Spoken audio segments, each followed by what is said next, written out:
2 August रोजी रविवारी संकष्टी आहे. ही आषाढ संकष्ट चतुर्थी असणार आहे.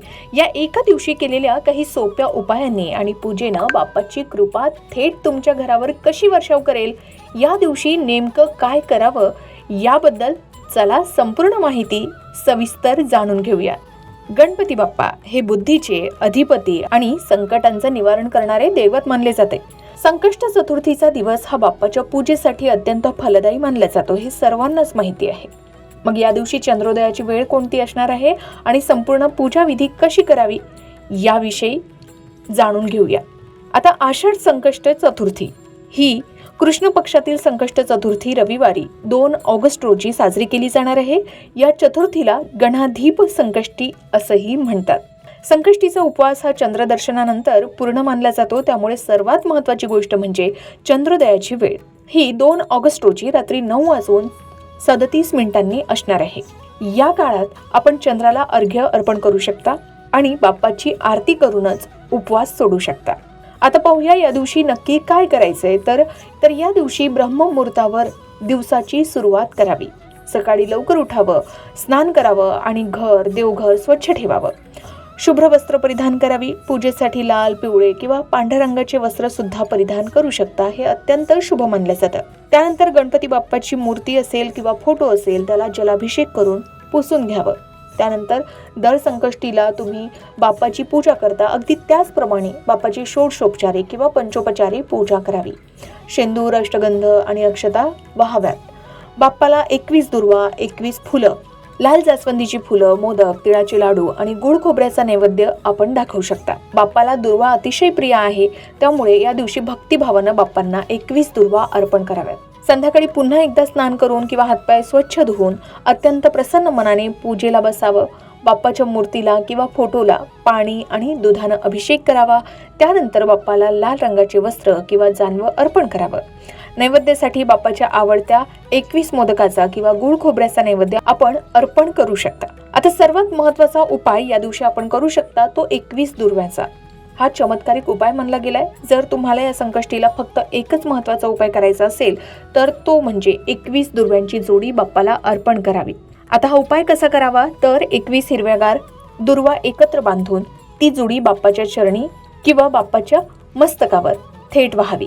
प्रत्येक दुर्वा वाहताना मनात मोठ्यानं ओम गणाधिपतये नमः किंवा ओम गणगणपतये नमः या मंत्राचा जप करावा. आता या उपायाचे फळ काय, तर शास्त्रानुसार संकष्टीच्या दिवशी अशा प्रकारे बाप्पाला दुर्वा अर्पण केल्यानं स्वस्थ मनाला अथांग शांती मिळते. होय, मानसिक ताणतणाव असेल तर तो दूर होतो आणि वर्षानुवर्ष रखडलेली कामं सुद्धा वेगाने मार्गी लागू शकतात. मग तुमचं कोणतंही अडकलेलं काम असेल ना, तर तुम्ही संकष्ट चतुर्थीला हा उपाय करून पहा आणि आपले अनुभव सुद्धा शेअर करायला विसरू नका. आता रात्री चंद्राला अर्घ्य द्यावं. तर हे अर्घ्य कसं द्यावं, तर रात्री 9:37 चंद्रदर्शन होणार आहे. चंद्राला अर्घ्य अर्पण करताना एका तांब्यात स्वच्छ पाणी घ्यावं, थोडं दूध टाकावं, अक्षता टाकाव्या आणि फुले घालून चंद्राला अर्घ्य द्यावं. त्यानंतर बाप्पाची आरती करून नैवेद्य दाखवावा आणि सात्विक अन्नानच उपवास सोडावा. आता चंद्राला अर्घ्य दिल्यानंतर गणपती बाप्पाची भावपूर्ण आरती केली की बाप्पाला दाखवलेला प्रसाद ग्रहण करावा आणि मगच सात्विक जेवण करून आपण आपला उपवास सोडू शकता. तुम्ही या दिवशी चंद्राला अर्घ्य देता का आणि उपवास कसा सोडता याबद्दलही तुम्ही कमेंट करून सांगू शकता. त्याचबरोबर तुम्ही पूजेदरम्यान आणि दिवसभरात काही मंत्रांचा जप करू शकता. जसे ओम गणगणपतये नमः या मंत्राचा शक्य असल्यास 108 वेळा जप करा. यामुळे विशेष पुण्य लाभतं असं म्हणतात. शिवाय वक्रतुंड महाकाय सूर्यकोटी समप्रभ निर्विघ्नं कुरु मे देव सर्व कार्येषु सर्वदा या मंत्राचाही जप तुम्ही करू शकता. एवढंच नाही तर संध्याकाळी आरतीपूर्वी संकष्ट चतुर्थीची कथाही वाचू शकता किंवा गणपती अथर्व शीर्षाचं पठणही तुम्ही करू शकता. संकष्ट चतुर्थीची कथा आपल्याला संकटाशी लढण्याचं बळ आणि श्रद्धा शिकवते असं सांगितलं जातं. शिवाय कथा ऐकल्याशिवाय हे व्रत पूर्ण मानलं जात नाही असंही प्रघात आहे. एवढंच नाही तर भक्तीसोबत काही गोष्टींची काळजी घेणं तितकंच गरजेचं असतं. जसं की संकष्ट चतुर्थीच्या दिवशी कोणाचाही अपमान करू नये, खोटं बोलू नये, घरात राग, मत्सर किंवा वादविवाद करू नये.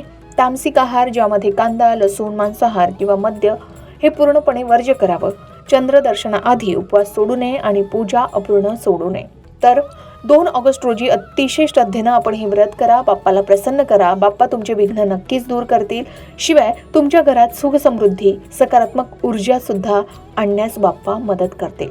मानसिक शांतता लाभून मनोकामना पूर्ण होण्यासही बाप्पा मदत करतात असा भक्तांचा विश्वास आहे. मग संकष्टीला अगदी भक्तिभावाने बाप्पाची सेवा करा. बाप्पा तुमच्या सर्व इच्छा नक्की पूर्ण करतील. जर तुम्हाला संकष्ट चतुर्थीच्या दिवशी कोणते इच्छापूर्ती उपाय करायचे आहे याबद्दल विशेष माहिती हवी असेल तर कमेंटमध्ये गणपती बाप्पा मोरया लिहा. या संबंधित संपूर्ण माहिती तुम्हाला आमच्या चॅनलवर नक्कीच पाहायला मिळेल. जर तुम्हाला हा व्हिडिओ आवडला असेल तर लाईक करा, आपल्या नातेवाईकांना आणि मित्रांना शेअर करा आणि अशाच धार्मिक माहितीसाठी आत्ताच आमच्या चॅनलला सबस्क्राईब करायला विसरू नका. बरं, कमेंटमध्ये सर्वांनी गणपती बाप्पा मोरया लिहायला विसरू नका. धन्यवाद. अशाच प्रकारच्या माहितीपूर्ण व्हिडिओसाठी लोकमत भक्ती चॅनलला नक्की सबस्क्राईब करा आणि बेल आयकॉनला क्लिक करा, म्हणजे आमच्या नवनवीन व्हिडिओचं नोटिफिकेशन तुम्हाला मिळत राहील. तसेच योग्य आध्यात्मिक मार्गदर्शनासाठी लोकमत भक्तीच्या फेसबुक पेज आणि इन्स्टा पेजला लाईक आणि फॉलो करायला विसरू नका.